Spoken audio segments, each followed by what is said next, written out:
প্রস্রাবের রাস্তার জ্বালাপোড়া, কিডনিতে কোনো সমস্যা বা প্রস্রাবের ইনফেকশন, প্রস্রাবে জ্বালাপোড়া অনেক কারণে হতে পারে। যদি আপনি পানি কম খান এ কারণে জ্বালাপোড়া হতে পারে, কিডনিতে যদি পাথর থাকে এ কারণে জ্বালাপোড়া হতে পারে, বা মূত্রথলিতে যদি পাথর থাকে জ্বালাপোড়া হতে পারে। কিডনিতে কোনো সমস্যা দেখা দিলে আপনার প্রস্রাবের রাস্তায় জ্বালাপোড়া হতে পারে। এছাড়াও প্রস্রাবে ইনফেকশন সহ ইত্যাদি কারণে প্রস্রাবের রাস্তায় বা প্রস্রাবে জ্বালাপোড়া হতে পারে।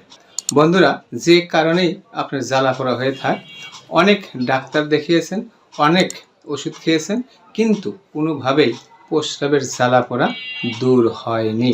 আপনাকে বলবো, আপনি 1 চা চামচ পরিমাণ ইজি মেঘাটি 1 গ্লাস পানির সাথে মিশিয়ে সকালে এবং রাত্রে কিছুদিন যদি খেতে পারেন, তাহলে আপনার এই প্রস্রাবের রাস্তার জ্বালাপোড়া, কিডনিতে কোনো সমস্যা বা প্রস্রাবের ইনফেকশন বা যেই সমস্যা থাক না কেন স্থায়ীভাবে নিরাময় হবে ইনশাআল্লাহ।